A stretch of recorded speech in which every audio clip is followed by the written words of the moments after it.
Doctor विपुल प्रकाश। एक बहुत ही common question है और यह वीडियो एक्चुअली फिजिशियंस के लिए भी है और पेशेंट्स के लिए भी है, सबके लिए है, पेशेंट की फैमिली मेंबर्स के लिए भी है।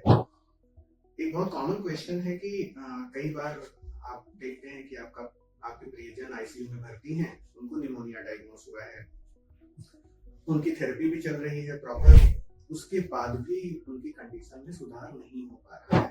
अच्छा, कई बार डॉक्टर आपको बताते हैं कि कल्चर बेस्ड थेरेपी है, पता है कि कौन सा बैक्टीरिया है, कौन सा ऑर्गेनिज्म है, उसके बाद भी उस पर्टिकुलर टारगेटेड एंटीबैक्टीरियल थेरेपी के बाद भी निमोनिया नहीं इम्प्रूव होता है। तो इसके क्या क्या कारण हो सकते हैं, तो इसको हम सिस्टमेटिकली देखेंगे। पहली बात तो निमोनिया, केवल pneumonia infection of lung parenchyma को कहते हैं, वो इन्फेक्टिव निमोनिया होता है।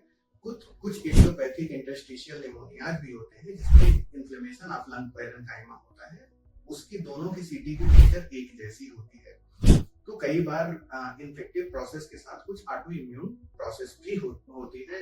बैकग्राउंड में इंटरस्टिशियल निमोनिया है, इडियोपैथिक इंटरस्टिशियल निमोनिया है, ऊपर से इन्फेक्शन हुआ है। हालांकि ये रेयर सिनेरियोज होते हैं, लेकिन ये एक पॉसिबिलिटी होती है। दूसरी चीज, जब कोई निमोनिया का पेशेंट हमारे पास आता है तो बैक्टीरियल निमोनिया को डिटेक्ट करना रिलेटिवली आसान होता है। उसके अलावा कई बार साथ में वायरल इंसल्ट भी होता है, फंगल निमोनिया भी साथ में हो सकता है, कई बार ट्यूबरकुलर होता है। ये बहुत कॉमनली देखा जाता है कि ट्यूबरकुलोसिस के पेशेंट्स में जब हम ब्रोंकोस्कोपी करते हैं तो कुछ ना कुछ बैक्टीरिया भी साथ में ग्रो कर जाते हैं। तो ऐसे में निमोनिया बहुत अच्छे से, जाहिर सी बात है, आप केवल बैक्टीरिया को ट्रीट कर रहे होंगे, बाकी चीजें नहीं ट्रीट हो रही होंगी, तो बहुत अच्छे से रिस्पॉन्ड नहीं कर रहा होगा। तीसरी चीज आती है कि मरीज की खुद की रोग प्रतिरोधक क्षमता, ये बहुत इंपॉर्टेंट है। जैसे अगर कोई बहुत लंबे समय से ओल्ड एज पेशेंट है, बेड रिडन है, 15-20 दिन से उसका इलाज चल ही रहा है, तो उसकी शरीर की क्षमता, या ये भी होता है कि कई बार कोई क्रॉनिक डिसऑर्डर से, जैसे chronic kidney disease, liver disease या क्रॉनिक लंग की कंडीशन से ग्रसित होता है, डायबिटीज अनकंट्रोल होता है, इस तरह की चीजें होती हैं, तो शरीर की रोग प्रतिरोधक क्षमता ओवरऑल ही कम होती है।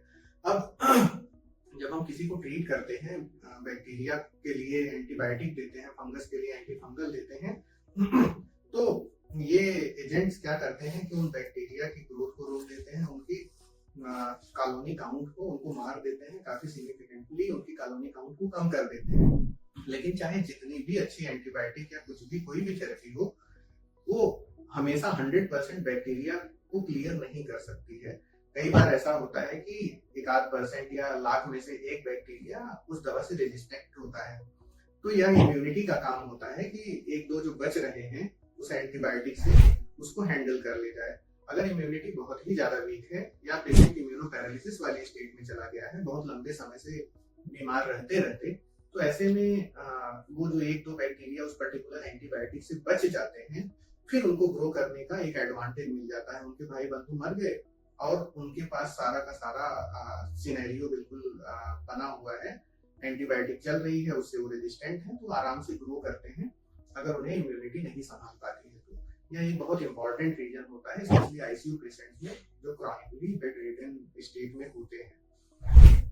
अगली बात आती है, कई बार बहुत डेंस निमोनिया होता है। डेंस निमोनिया का मतलब आप सीटी पे या एक्सरे पे देखेंगे तो वह लंग का एरिया बिल्कुल ओपेक, वाइट, डेंस दिखाई देता है। तो ऐसे में क्या होता है कि हमारी बॉडी का एक्चुअली एक डिफेंस मैकेनिज्म है जिसको हाइपोक्सिक पल्मोनरी वैसोकॉन्स्ट्रिक्शन कहते हैं। बॉडी डेलिबरेटली लंग में उन जगहों से ऑक्सीजन की सप्लाई को, जहाँ पे ऑक्सीजन की सप्लाई कम होती है, वहां पे ब्लड सप्लाई को कम कर देती है, ताकि जहाँ पे ज्यादा ऑक्सीजन जा रही है वहां पे ब्लड सप्लाई बढ़े, जिससे ऑक्सीजन ब्लड में आसानी से घुल पाए। यह एक डिफेंस मैकेनिज्म है। लेकिन इसका एक प्रॉब्लमेटिक रिपरकशन ये होता है कि जो निमोनिया वाला एरिया होता है, वहां बहुत डेंस कंसोलिडेशन होने की वजह से वहां पे ऑक्सीजन की मात्रा बहुत कम हो जाती है, फिर वहां पे ब्लड सप्लाई भी उसी हिसाब से बहुत कम हो जाती है, जिसकी वजह से वहां पे एंटीबायोटिक या जो दवाएं बाहर से दी जा रही हैं उनका पेनिट्रेशन बहुत कम हो जाता है। तो वह उस कॉन्सेंट्रेशन में वहां तक नहीं पहुंच पाती हैं और बैक्टीरिया को इतना इफेक्टिवली क्लियर नहीं कर पाती हैं। तो यह भी एक बहुत इंपॉर्टेंट कारण होता है। चौथी एक और बात होती है, नॉन रिजॉल्विंग निमोनिया का एक बहुत इंपॉर्टेंट कारण होता है कि कई बार पेशेंट को इतने सिम्टम्स भी नहीं होते, लेकिन उसको एक कंसोलिडेशन लगातार बना रहता है या बार बार उसी जगह पे निमोनिया होता रहता है। तो ऐसे में कोई सांस की नली में फॉरेन बॉडी या ट्यूमर हम लोग सस्पेक्ट करते हैं, जो कि सांस के रास्ते को पूरी तरह से नहीं तो पार्शियली ब्लॉक कर रहा होता है और एयरवे का क्लियरेंस, सांस के रास्ते का क्लियरेंस बाधित हो जाता है, तो वहां की बैक्टीरिया की ग्रोथ बार बार होती रहती है और वो निमोनिया आसानी से रिजॉल्व नहीं होता। अगर रिजॉल्व होता भी है तो बार बार उसी जगह पे हो जाता है। यह एक बहुत इंपॉर्टेंट रीजन है। अगली बात आती है कि इन्फेक्शन के अलावा इन्फेक्शन के जो प्रभाव होते हैं, जब हमारे लंग में इन्फेक्शन होता है तो एक तरह से देखा जाए तो बाहर से कोई ऑफेंडिंग एजेंट आया, जैसे बैक्टीरिया ने अटैक किया, उससे लड़ने के लिए हमारे शरीर की रोग प्रतिरोधक तंत्र की कोशिकाएं वहां पे जाती हैं। बहुत सारा उनके अंदर कुछ एंजाइम्स होते हैं, कुछ ऐसे मॉलिक्यूल्स होते हैं जो उन बैक्टीरिया को नष्ट करने का काम करते हैं, प्रयास करते हैं। बैक्टीरिया के पास भी कुछ चीजें होती हैं, टॉक्सिन्स होते हैं जो कि डैमेज पहुंचाने का काम करते हैं और खुद के बचाव का काम करते हैं। इसको हम ऐसे समझ सकते हैं कि अगर कोई स्पेसिफिक एक छोटा सा मान लीजिए देश है, उस पर कोई बाहरी आक्रमणकारी ने आक्रमण किया, तो जाहिर सी बात है कि दोनों ही अपने अपने हथियारों का इस्तेमाल करते हैं उस जंग को जीतने के लिए। लेकिन इसमें कोलेटरल डैमेज लंग पैरेन्काइमा को होता है। जैसे कि दो सेनाएं लड़ रही हैं तो ऐसा तो है नहीं कि वहां का जो स्पेस है, जो जिस जगह पे लड़ाई हो रही है वहां पे कोई डैमेज नहीं होगा। तो इस लड़ाई झगड़े में लंग पैरेन्काइमा को भी डैमेज होता है। वहां पे एक्जुडेट्स बन जाते हैं, जिसकी वजह से जो एयर स्पेसेस होते हैं वह फिलअप हो जाते हैं, जिसकी वजह से वो लंग पैरेन्काइमा ओपेक दिखाई देने लगती है, सफेद दिखाई देने लगती है एक्सरे या सीटी स्कैन पे। तो यह अगर ये जो डैमेज है यह अगर इतना सिग्निफिकेंट हो जाता है कि बैक्टीरिया के मरने के बाद भी इसको रिपेयर करना बहुत डिफिकल्ट होता है या वो डैमेज प्रोग्रेसिव होता जाता है, तो ऐसे में भी निमोनिया का रिजोल्यूशन बहुत डिफिकल्ट हो जाता है। इसके अलावा इसी डैमेज का अगर एक सिस्टमिक फॉर्म की, जैसे एक कस्बे में लड़ाई शुरू हुई और वो पूरे देश में फैल गई, इस तरह से हम समझ सकते हैं। तो लंग में एक लंग के किसी स्पेसिफिक छोटे एरिया में ये अटैक शुरू हुआ बैक्टीरिया का, लेकिन इम्यूनिटी और बैक्टीरिया के इंटरेक्शन से शरीर में इस तरह का इन्फ्लेमेटरी सर्ज हुआ कि दोनों ही लंग में उत्तरोत्तर डैमेज होने लगा। एक तरह से ऐसा समझ लीजिए कि एक जगह लड़ाई हुई और पूरे देश में अराजकता की स्थिति फैल गई।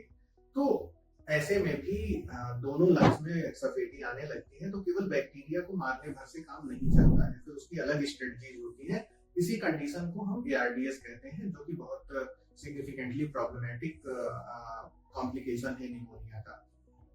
तो ये सब सारी चीजें होती हैं जो कि हम day to day clinical practice में, इंटेंसिव केयर में स्पेशली देखते हैं कि किसी पेशेंट का निमोनिया रिजॉल्व आसानी से क्यों नहीं होता है। तो अगर हम समराइज करें तो एक तो डायग्नोस्टिक प्रॉब्लम हो सकती है कि भाई डायग्नोसिस ठीक नहीं है, दूसरा बहुत डेडली निमोनिया है, तीसरा मरीज की इम्यूनिटी बहुत वीक है। एक बहुत रेयर पॉसिबिलिटी ये भी होती है कि ड्रग्स की डोजेज इतनी प्रॉपर नहीं है, उनकी डोजेज को बढ़ाने की आवश्यकता है। कभी कभी ऐसा भी होता है कि कुछ दवाइयों का पेनिट्रेशन, जैसे कल्चर में उसकी सेंसिटिविटी आ रखी है लेकिन वह दवा उस जगह पर्टिकुलर जगह पे काम ही नहीं करती। जैसे डेप्टोमाइसिन है, डेप्टोमाइसिन अगर आप MRSA के लिए दे रहे हैं तो और लंग में निमोनिया है तो डेप्टोमाइसिन लंग में पेनिट्रेट करती है लेकिन वो डिस्ट्रॉय हो जाती है। तो डेप्टोमाइसिन से सेंसिटिव होने के बाद भी वह बैक्टीरिया नहीं मरेगा। इसलिए जब हम किसी निमोनिया के पेशेंट को ट्रीट करते हैं तो proper diagnosis, site of action, proper concentration, उस बैक्टीरिया को 2 दवाइयों से ट्रीट करने की आवश्यकता पड़ती है। बाकी उसका कॉम्प्लिकेशंस का प्रिवेंशन, उसकी इम्यूनिटी का ख्याल, ये सब सारी चीजें ध्यान में रख करके ट्रीट करना पड़ता है, तब जाकर के सिक पेशेंट्स में ट्रीटमेंट में सक्सेस मिलती है। धन्यवाद।